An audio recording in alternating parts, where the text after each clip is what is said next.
विजय sir और Aditya sir और Saurabh sir का, क्योंकि यहाँ पे हमें ये मौका देना कि हम आपसे आके बात कर सकें और आपको जिन परेशानियों के थ्रू हम जाके यहाँ तक पहुँचे हैं वो शेयर कर सके, ताकि आपके लिए वो परेशानियाँ थोड़ी इजी हो जाए। वो बहुत ही बड़ी अपॉर्चुनिटी है हमारे लिए। और जैसा सत्यम भी कह रहा था कि वी वांट कि कोई भी अगर एक भी यहाँ से क्लियर कर लेता है तो वो हमारे लिए बहुत बड़ी उपलब्धि होगी, बहुत ही बड़ी उपलब्धि होगी। तो इसके साथ ही मैं आपको कुछ अपना बेसिक इंट्रो दे देता हूँ। मेरा नाम प्रशांत है, जैसा सर ने बताया, और मैं यहीं समस्तीपुर के काशीपुर में रहता हूँ। और मेरी शुरुआती पढ़ाई समस्तीपुर के होली मिशन से हुई थी, और उसके बाद फिर इंजीनियरिंग करने मैं बिट्स चला गया था पिलानी में। और उसके बाद फिर 3 साल के लिए मैं फ्लिपकार्ट में काम करता था, और 2019 में घर पे रह के मैंने पढ़ाई करी, और पहले अटेम्प्ट में मेरा ये 144th रैंक आया।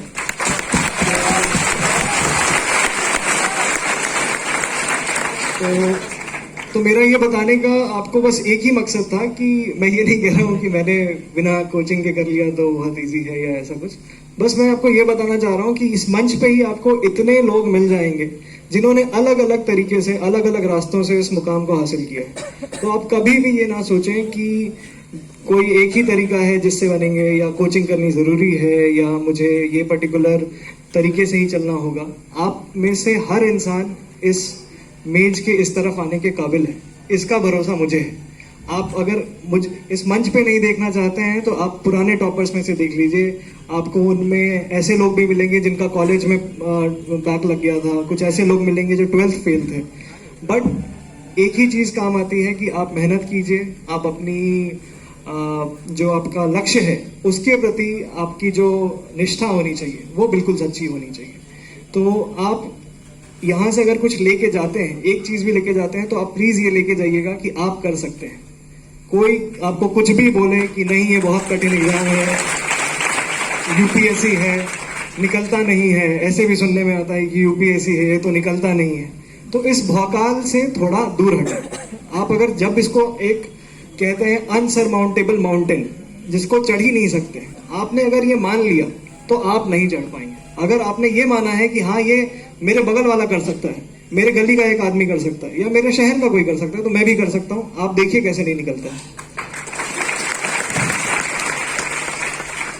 इसके साथ ही मैं जो प्रीलिम्स होता है उस पर थोड़ा ज़्यादा फोकस करूंगा, क्योंकि मुझे लगता है कि प्रीलिम्स जो है एक बड़ा फेज होता है। प्रीलिम्स थोड़ा लोग कहते हैं कि अनप्रेडिक्टेबल है, यानी कि समझ में नहीं आता है कैसे करें क्या नहीं करें, तो उसके ऊपर मैं थोड़ी बात करना चाहता हूँ।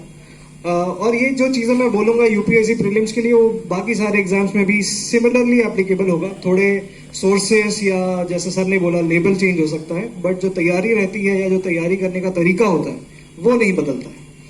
तो यूपीएससी के लिए प्रीलिम्स के लिए मैं कहूँगा कि देखिए, आप मान लीजिए आप अगला प्रीलिम्स देना चाहते हैं, तो आप उसके 1 साल पहले से बिल्कुल पुरजोर तैयारी शुरू कर दीजिए। मतलब अगर आपको देना है तो 1 साल पहले आप प्रीलिम्स के लिए आपके पास समझ आपको होनी चाहिए कि आपको कैसे कैसे 1 साल में क्या पढ़ाई करनी है।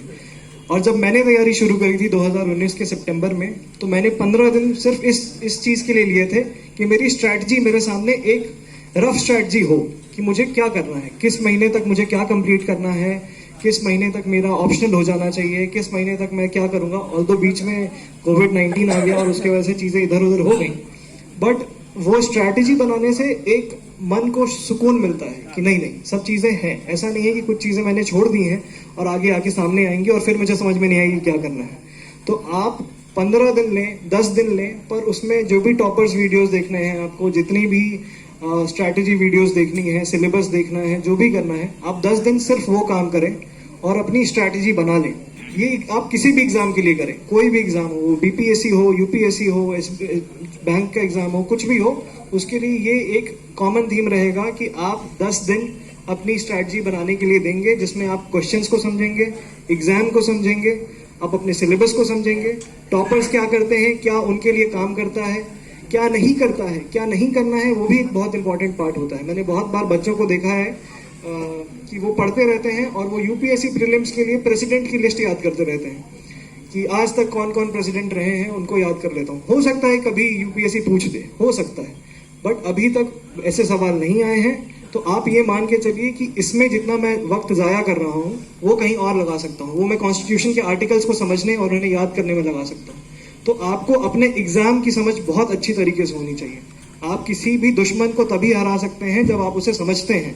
अगर आपको वो लगेगा कि आप उसके सामने बिल्कुल ऐसे जा रहे हैं कि ये तो कोई भी एग्जाम है, मैं बैठ जाता हूँ बस मैं मेहनत कर लूंगा, तो वो वैसा यहाँ पे नहीं होने वाला है। दूसरी चीज जो बहुत इंपॉर्टेंट हो जाती है प्रीलिम्स में कि आपके बुक के सोर्सेज जो भी होंगे वो मिनिमम होंगे। ये नहीं करना है कि पॉलिटी पढ़ रहे हैं तो लक्ष्मीकांत भी पढ़ रहे हैं और एक और बुक उठा लिए साथ में।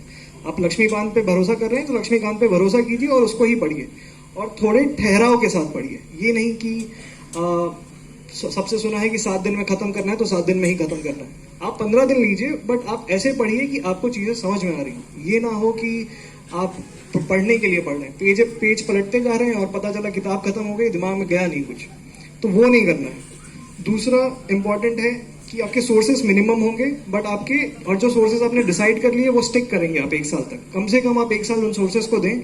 अगर आप जो कन्वेंशनल सोर्सेस हैं, जैसे सत्यम भी बता रहा था कि लक्ष्मीकांत हो गई पॉलिटी के लिए, स्पेक्ट्रम हो गया आपका हिस्ट्री के लिए, फिर उसी तरह नितिन सिंघानिया करते हैं कुछ लोग आर्ट एंड कल्चर के लिए। जो भी आपका जिस भी टॉपर का आप वीडियो देख रहे हैं, जो भी देख रहे हैं, वहां से जो सोर्सेस मिले वो सोर्सेस आपके स्टैटिक रहेंगे 1 साल तक, उनमें कोई चेंज नहीं होगा।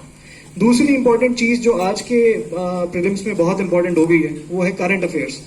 तो करंट अफेयर्स के लिए मैं कहूंगा कि एक जनरल नागरिक की तरह भी आपको थोड़ा अवेयर होना चाहिए कि देश में चल क्या रहा है, देश के बाहर क्या चल रहा है। और इसके लिए बेस्ट तरीका है कि आप न्यूज़पेपर पढ़ें।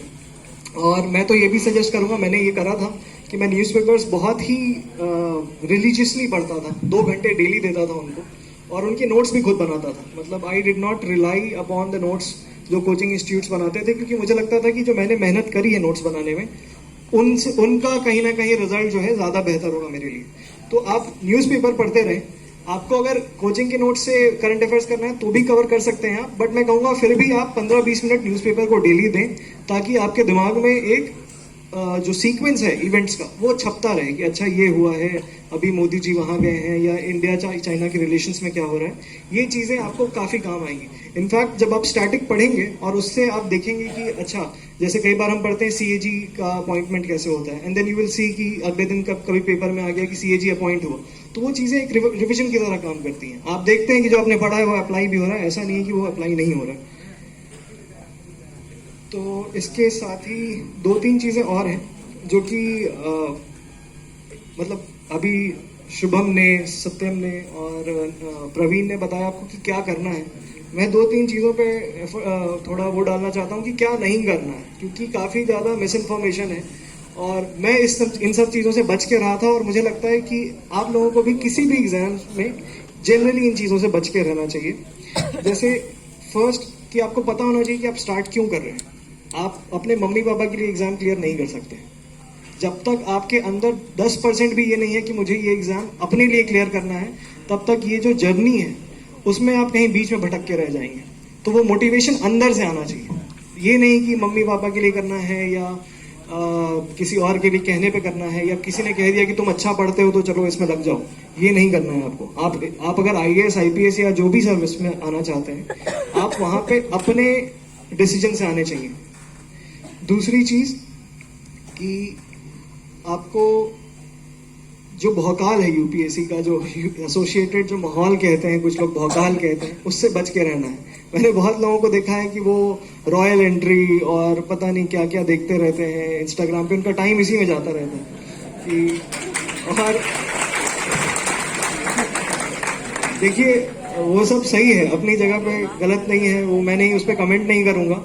बट द पॉइंट इज कि आप अभी वहां पहुंचे नहीं है, और आपने अगर अपने मन में अपने आप को IAS या IPS मान लिया, तो ये जो जर्नी है ना IAS या IPS या जो भी UPSC क्रैक करने की, वो बहुत कठिन हो जाएगी आपके लिए, क्योंकि आप तो मान चुके हैं कि मैं तो यहाँ का DM हूँ, अब क्या करना है। अच्छा, बट सामने पड़ा हुआ है लक्ष्मीकांत। तो ये नहीं करना है आपको, ठीक है। इस चीज से बच के रहे। मैं बिल्कुल बच के रहता था। ऐसा नहीं है कि एक बार भी थॉट नहीं आएगा आपके मन में।